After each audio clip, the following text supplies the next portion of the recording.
Cybersecurity for cloud. Now, we all heard about cloud, like how it's important. It has many forms, and it has proven to be powerful, effective set of technologies are there which can actually help us in building up even the smallest or tiniest of enterprise to the biggest enterprises. Like, talk about the big giants. They're all talking, or they're all dealing in cloud now. They're taking or leveraging cloud services, or they have their own cloud. However, it does come with its own challenges, its own concerns in security. And similarly, we will be talking about securing infrastructure, that how we can do that, what are the network security challenges, what are the application security challenges, how we can do the incident response, because that's very, very important. To do the incident response, and at the same time, how do you recover from that incident, how fast you can recover, how you fast you can get up from an incident if something happens to the cloud account that you have, or cloud services that you're using. And then we will be talking about data security for cloud, like how data security is important for cloud, and why do we need cryptography or public key infrastructure when it comes to the cloud.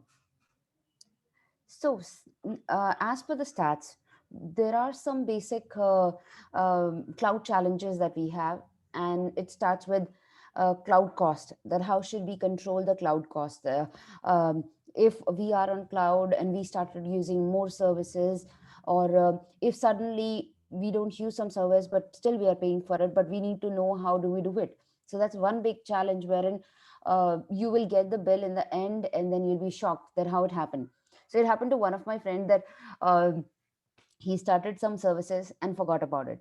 But then in the end, he got a bill of some nice dollars. So that's one thing that we all have to take care or be cautious about. Data privacy challenges are there, were there, and probably if we don't take action relevant, then we will see data privacy challenges. Similarly, protecting the resources. We have heard about the shared responsibility model that we saw in the previous session. So if we don't take care of shared responsibility model, then protecting cloud resources can be a big challenge. And that is a big challenge in the top public cloud strategy.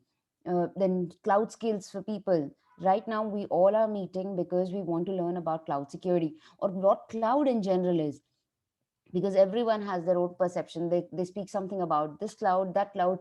But when we talk about in general, there is cloud, and then there are some aspects to it, and all those aspects go hand in hand for all the clouds. It's just that the terminology differs. And then we talk about different cultural resistance in adopting to cloud. We have seen it, like I've seen it personally, that there are cloud services that people can leverage, but then they can't use because of the cultural challenges. They have certain border issues that you can't use cloud in certain areas. So all of these things are there. Now, I these are some of the top 10 cloud challenges which OWASP has highlighted, and this is now being updated with the newer challenges, wherein who is accountable, who is going to take the ownership, who's going to manage the user identity federation. If we have multiple application, how we going to federate all those identities? Then compliance has always been a big challenge. But remember one thing, when it comes to compliance, it's not a checklist which we want to check. It is something which we will have to adhere to. And secondly, this is something which we should follow, because if there are some regulations which are there, those are there to help people, not to say that yes, okay, this checklist is done and I'm compliant now. No, those are just to meet the compliance requirements. You're doing it, but nothing further than that. Not, you're not securing your own account, you're not securing your own cloud services. Similarly, privacy and storage settings and service data integration, all these things you will see that there are there. And every now and then people are coming up with their own blogs on interpretation about what are the challenges that are there, but all point towards the same similar things. Like, we need to have the services available, we need to manage the access control, we need to monitor it, and if there are any vulnerabilities, we need to check, figure out, and patch them at the right time. It should not be like I have found a vulnerability today and I'm patching it after 3 months. No, the patching cycle has to be proper. And similarly, we've seen a lot of configuration related issues. Like that's a big challenge. And configuration is like something I forgot, and then that created a big problem, or even by mistake. I remember there were recent cases wherein um bucket the S3 bucket was publicly available. Now the AWS has mentioned that you can access your bucket, like you can check if your bucket is public or private. Like there were some incidents 3-4 years back where they highlighted that yes, you will get an alert if there is a bucket which is public bucket. Now if something happens to your uh, environment, how do you deal with it? Or how, when you are monitoring everything, are you responding to the incidents in the right time? So incidents are nothing but if somebody is trying to get into your network, if somebody is trying to access some of your services, if somebody is trying to or somebody is trying to do unauthorized access or exfiltrate the data, like take out the data from your accounts and send it somewhere else, or could be they might be accessing your keys. So that could be one thing. Now when we are talking about it, there is one thing uh, that we have to take care, especially if we have hosted our applications on the cloud. Like who will take the charge of our applications or application security? Here in cloud, we have lack of visibility and control.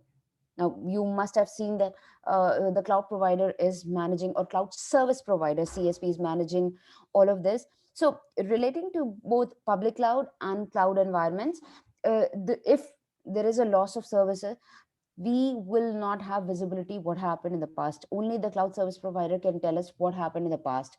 So, whether we are dealing with public or hybrid cloud environments, um, if we don't have the right visibility, we can lose the control over different aspects, which is IT management and data security, which we talked in the beginning. So especially about legacy style in-house infrastructure, we saw problem, but we thought, why not move to cloud? So while moving to the cloud, you have to look for the relevant services.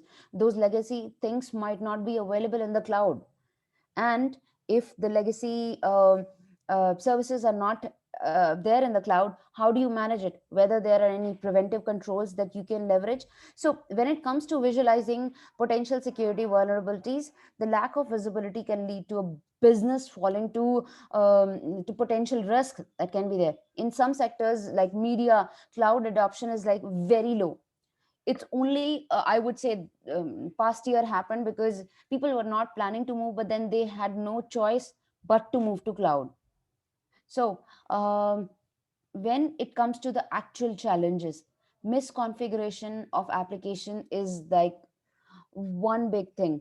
I have heard people saying, because I've been working in cloud security teams, so people saying that, oh, I have set up my application in cloud and I am secure. Do you need to manage some things? Do you need to update your own application? We saw the Equifax breach, wherein there was an update issue which led to so many things. People speculate it could be phishing also, but uh, then there was clear indication, clear reports that came out, where media published, where organization gave their statement that there was some old software that they were using.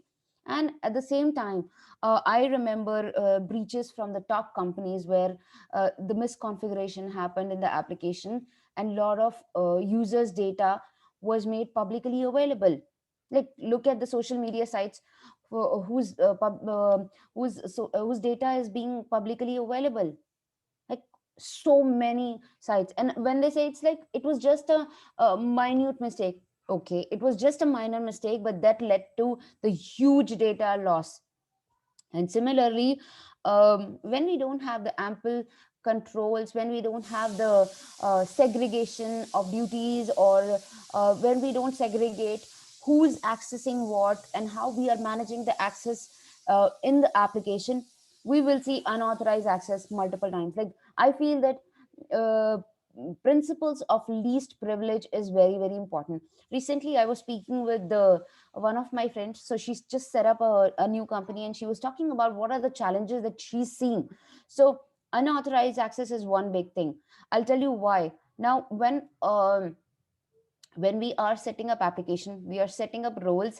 um we generally tend to give any and every access to people. Or let's say, right now I am a developer, I need some kind of access to the application.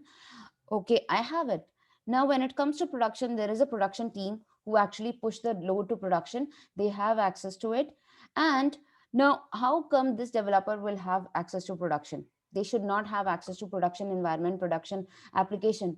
At the same time, policies also play a big role, like big, big, big role. How? I have certain policies which are default policies that I've picked up from the cloud. And if, let's say, those policies have access to multiple resources, how would you do? You did a good intention, you had a good intention, but suddenly you did not check what was written on the policy. So sometimes, or I would say most of the times, you have to look at the policy and then apply it on the applications that you're using. And then we all are using APIs, especially if I talk about cloud vendors provide their customers, all of us, with a range of different APIs. So APIs are nothing but application programming interfaces, which the customers can leverage or which users can leverage. Um, the problem is that not every API is entirely secure, and they may need to be initially set up with some configuration that yes, only these things should be allowed. And the security vulnerabilities, if we don't manage all those APIs, their access, then there will be problem in those APIs, and we will see them. And once it's there, it'll be there till we don't fix it, or we don't understand if it's fixed. Account hijacking is like um, one big concern in application. Do you keep your password as 8 characters? No, I have seen it. I have seen cloud accounts having access which is like 8 characters, and we are pushing our load to that. Or applications are using um, the keys, root keys, or the master keys in the production load. Why are we doing it? Can we create an account which is supposed to be doing certain tasks? Then comes network security. Now network security is now here, when we talk about cloud, all those security services that we speak about, or all those security domains, they merge together. Like, we can't segregate much. But here we can actually speak about man in the middle attack, where a third party manages to become the third party services are is managing our own account. But when we talk about a data relay of data between source and destination, somebody comes in between and start understanding what we are doing, start listening to what we are doing. uh, Another important aspect is denial of services. Like, people say we are using cloud, so we would not see denial of services or distributed denial of services. We do have services, cloud providers do provide some services, but then when DDoS attack knocks a resource offline, how would you handle it? It just floods it. So cloud services do handle all of that, or cloud service provider do handle it, but there are still actions that we have to take care in terms of denial of services. Then that's why I've seen some special services which are being given to the application owners, which they can avail for distributed denial of services. And then comes a point wherein somebody is just sport scanning. Now you must be thinking that I was on that slide and I was speaking about it, because here, remember one thing: when when we are speaking, we have to connect on all those things. Especially, it's a homework for you, like what are man in the middle, like why do we do that? When two systems are speaking, how a person comes in between, or how a service comes in between and start listening to all our actions. And then if somebody gets access to that service, they will have access to all the things that we are doing. Now, SQL injection is more of an application level flaw, but then that is creating a lot of concerns for network as well. And there can be no doubt that cloud computing is valuable technology for all our businesses or many businesses. However, um, if we don't manage our applications well, and we don't do the responsibility our responsibility well in cloud, we will see the breaches, we will see all those data thefts happening. Now comes data security. Like, we are handling, but how data security can be helpful? So the benefits of cloud computing are being realized by most of the companies, and it gives a virtual cloud computing. Like, we will have an EC2 instance session after I'm done, like I'll take a couple of more minutes. And but cloud computing has introduced many challenges around data security as well. So there are various approaches which cryptography provides to cloud data. So many companies choose to encrypt data, like when the data is in house, like they encrypt the data prior to uploading it to the cloud altogether, which can be a good solution, but which is not a good solution. Think about, you have so much of data differently categorized and you are encrypting everything. How much data processing would need, how much resources would be needing? So this approach is beneficial, because the data is encrypted before it leaves the whole organization environment, and data can only be decrypted by the authorized parties. But it is like a big problem to process all those data. Other cloud recipient, or other cloud, I would say that if we can't do the encryption, what how can we handle it? Or if we can't encrypt the whole data, how should we handle it? I would say that categorize the data which needs to be encrypted. Especially if I talk about PCI says that you can't save the credit cards. Only some truncated numbers you can do that. So when you are saving the truncated numbers, that's also a confidential detail. If you are saving it on some database, that has to be encrypted and properly encrypted. And for very least in the cloud, I would say, or for very least for the application, what we can do that is we can have encrypted connections like HTTPS or TLS connection on the environment. And especially when we are transiting the data, I still see a lot of applications have HTTP enabled. Like, there was one site which says that you need they were just taking information about CISOs, and then that site itself is insecure. Like, tell them that you are dealing with security and your site itself is secure. How can we trust you? So companies and organizations need to take a very data centric approach to protecting the sensitive information, in order to make sure that when we are guarding our systems from any threats, we are encrypting it. We are using the different encryption mechanism, cryptography, key management systems to secure them. And that's why the key management system is there, where you manage your own keys. When Because now keys are being used to log in into the systems. So when the keys are used, how securely we are using the keys, how regularly we are removing those keys, like every 30 days, every 6 months, every 2 months. So what is the frequency of that? And there was one thing which I mentioned, like using the root account keys. Like, if I get your root account key, I log into that account and I can do anything and everything. Whatever you do, you will not even get to know. Now comes the incident response. When you have so much resources, can we monitor it? Now the beauty of cloud is, like, I totally love it, that there are so many free services which cloud provides, which you can leverage, which we can leverage, which we all can leverage. And we can monitor our own resources. If we don't have enough bandwidth to buy more, to buy some services which might monitor cloud, so cloud services provider itself provides so many services which we can take help from. We can set the alerts at the right time with different actions that can be taken, and we can also respond to them on time if we are monitoring it. So incident response is something which is very, very important when we are doing all of it. but we are not managing our insurance properly, then nobody can save us.